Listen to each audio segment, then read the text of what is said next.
Eu converso agora com o João Galassi, presidente da Associação Brasileira de Supermercados, a Abraço. Tudo bem, João? Obrigada por conversar com a gente. Muito bem-vindo aqui no CNN Money.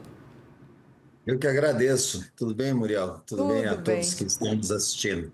Quero muito te ouvir, João, com relação a essas modificações que a gente está acompanhando agora, com relação a esse cenário especificamente da Câmara, que está trazendo, por exemplo, bebidas açucaradas, que a gente acaba resumindo como refrigerantes, que vendem muito mais, mas também entram aí diversos sucos também. Como é que vocês avaliam esse cenário em que essas bebidas voltam, então, para a questão do imposto seletivo, para o imposto do pecado, e aí, claro, acabam custando um pouquinho mais caro? Bom, de uma forma geral, nós entendemos que as modificações apresentadas no Senado foram bem positivas, como, por exemplo, trazer para a redução de 60% uma água mineral, algo tão necessário para a vida humana, como, por exemplo, chás para a cesta básica, fazendo uma correlação com o café, como, por exemplo, a questão dos biscoitos, não os biscoitos recheados, mas o biscoito água e sal, aquele biscoito consumido no dia a dia da população brasileira, também com 60%. E um ponto importante nessa redução de 60%, quando nós falamos com 60% a 26,5% alíquota plena, nós teremos uma alíquota de 10,6%. Ou seja, não é uma alíquota baixa, mesmo com redução de 60%. Então, ou seja, você tem uma água mineral, um biscoito sem recheio, ou com uma alíquota de 10,6%, eu acho que é uma alíquota razoável que de fato está dentro de uma lógica de consumo mundial. Por exemplo, nós temos hoje praticamente quase todos os alimentos no mundo com redução de impostos e o Brasil fez uma escolha, né? Parte deles entraram na cesta básica e outros não, acabaram tendo aí uma alíquota bem acima do que o normal.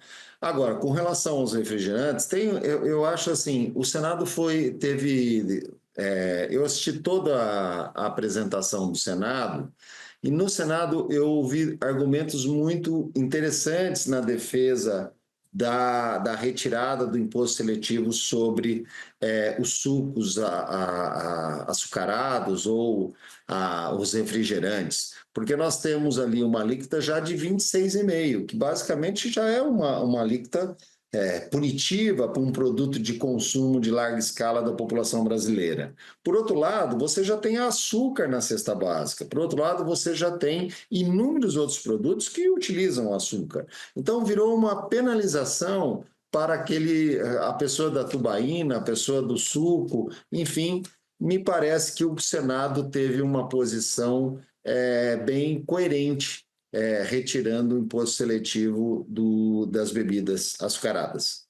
E aí é um ponto que eu gostaria de entender a sua avaliação, porque o Senado teve um ponto coerente, mas a gente já está vendo que a Câmara está fazendo um movimento oposto. Volta a colocar os refrigerantes, então, refrigerantes, sucos, enfim, bebidas açucaradas de modo geral, nesse imposto seletivo. Porque a gente sabe, no fim das contas, o que é esse imposto do pecado e esse imposto seletivo. É desestimular o consumo, é evitar que as pessoas o comprem tanto, né, consumam tanto, no caso, esses pontos que acabam, enfim, contribuindo para questões de saúde, que é o ponto, então, que o próprio ministro Fernando Haddad acabou citando. Como é que vocês avaliam essa possibilidade de que realmente as bebidas açucaradas devem ir para esse ponto aí com relação a imposto do pecado especificamente que a gente estava acompanhando, apesar da avaliação do Senado? Bom, se nós olharmos do ponto de vista de arrecadação, eu acho que a Câmara já tomou uma atitude muito sensata e que, por sinal, no Senado foi ao contrário, inserindo o imposto seletivo nas bets. Esse sim é um problema social terrível que nós estamos vivenciando no momento e que de fato precisa ser, na minha opinião, inclusive não precisa nem ser acrescentado o imposto sobre esse produto, deveria de ser banido esse tipo de jogos dentro do país. Mas o que foi feito pela Câmara e foi retirado pelo Senado, que é o imposto seletivo, está voltando o imposto seletivo sobre as bets, o que é muito importante. Então, do ponto de vista de arrecadação, o fato do refrigerante estar com imposto seletivo ou não irá alterar a arrecadação no país. Do ponto de vista de desestimular o consumo desses produtos, é uma questão de visão, porque, por exemplo, assim, eu posso consumir 70% do nosso consumo de açúcar está exatamente no açúcar da cesta básica. Esse é um ponto. Outro ponto importante é assim, nós vamos trabalhar a conscientização ou nós vamos trabalhar a punição? Esse é outro ponto. Outra questão que eu vejo é o seguinte, se de fato um produto faz mal, por que a Anvisa libera? Esse é outro ponto. Então, ou seja, os aspectos, não podemos simplesmente pontuar uma questão específica sobre um determinado tipo de produto. Nós temos que ter um olhar mais amplo sobre o problema. E, na minha visão, a conscientização é o ponto principal, que nesse ponto tenho certeza que nós não estamos atuando como nós deveríamos. Temos que ser mais fortes e incisivos na conscientização da população brasileira para que ela possa se manter saudável, para que ela possa ter o estímulo ao esporte, o estímulo a uma vida saudável, que é muito importante para todos nós. Agora, João, tem outro ponto importante para a gente falar com relação à reforma, à regulamentação da reforma tributária, que é a questão da desoneração da cesta básica, que a gente sabe que tem uma tendência que as famílias acabem consumindo mais, elas vão economizar mais e elas podem automaticamente comprar mais também, né? De que forma que vocês estão avaliando também esse cenário? De forma muito positiva, eu acho que o Congresso deu um presente para a população brasileira, desonerando de vez todos os produtos essenciais da cesta básica, ou seja, as proteínas animais, arroz, feijão,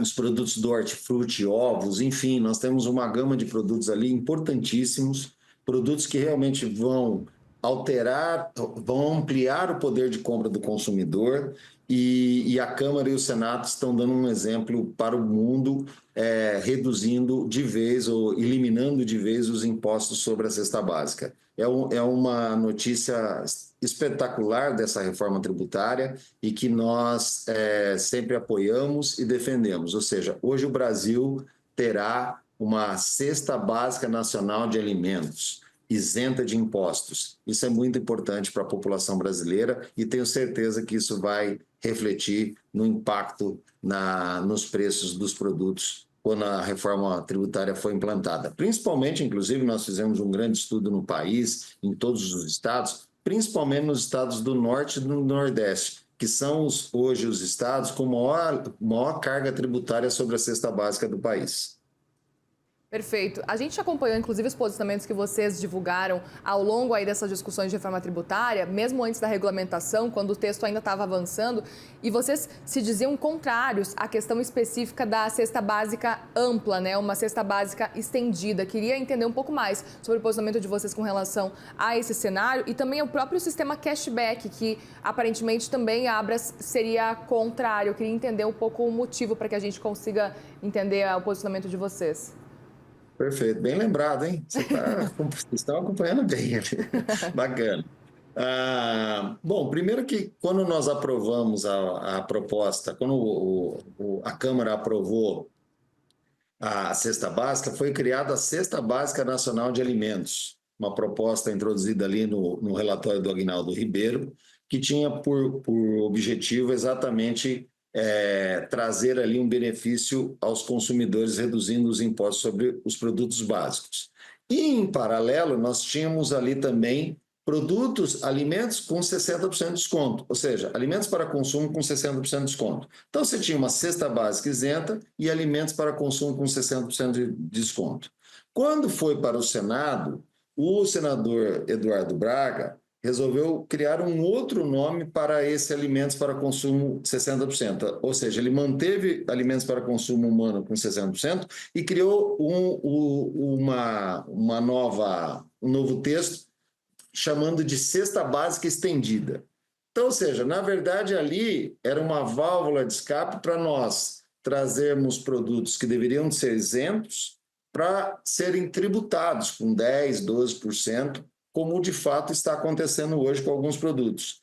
Então, por isso que nós fomos contra. Por quê? Porque a ideia da cesta básica era exatamente ser uma cesta básica isenta de impostos. E ao criar um nome similar, mas inserindo impostos sobre o produto, na verdade, o consumidor não estaria sendo beneficiado com esse processo. Ele estaria, na verdade, é quase que uma maquiagem ali em cima da cesta básica. Então, por isso que nós fomos contra. E, de fato, quando voltou para a Câmara novamente ajustou como deveria de ser. Ou seja, você tem alimentos para consumo humano com 60%, então aqueles produtos importantes deveriam estar ali com 60% reduzido, e você tem, de fato, uma cesta básica, que aí a comunicação para a população brasileira é muito simples. Se está na cesta básica, não tem impostos. É essa a comunicação. Antes você teria lá, está na cesta básica. Não, mas que cesta básica que é? Cesta básica estendida, ou seja, na verdade isso era uma forma de você, de fato, desviar o foco de atenção do que, de fato, deveria de ser uma cesta básica nacional de alimentos livre de qualquer tipo de impostos. Esse é um ponto. E com relação ao o ponto que você tocou, que era... Do Me cashback. perdi um pouco. O cashback. Na verdade, qual é o problema do cashback? É muito simples. Ele só atinge as pessoas que ganham até R$ 600. Ou seja, a imensa população brasileira iria ter uma carga tributária altíssima sobre os alimentos, se caso não tivéssemos a cesta básica de alimentos isenta de impostos. Por quê? Porque quem ganha acima de R$ 1.000 não tem cashback. É muito simples, não é, na verdade, nem R$ 1.000, é na média de R$ 600. Então, hoje nós temos 75% da população brasileira dentro da categoria, da chamada classe pobre no país. Então, nós iríamos penalizar as pessoas mais humildes, mais simples do país com esse modelo do cashback. Agora, no formato que o cashback foi adotado, na questão da energia e outros aspectos, tem seu valor, porque tem de fato uma conta garantida ali, sabendo que está tratando exatamente com aquela conta daquela família, tem seu valor. Mas no modelo que eles gostariam de substituir uma cesta básica, sem impostos, por um cashback para uma pequena parcela da população brasileira, isso seria, na verdade, uma forma de não atender a população brasileira. Muito bem, João Galassi, presidente da Associação Brasileira de Supermercados, muitíssimo obrigada, viu, pela participação aqui no CNN Money, e volte sempre. E eu que agradeço, foi um prazer, tudo de bom, bom trabalho. Obrigada, igualmente, bom dia.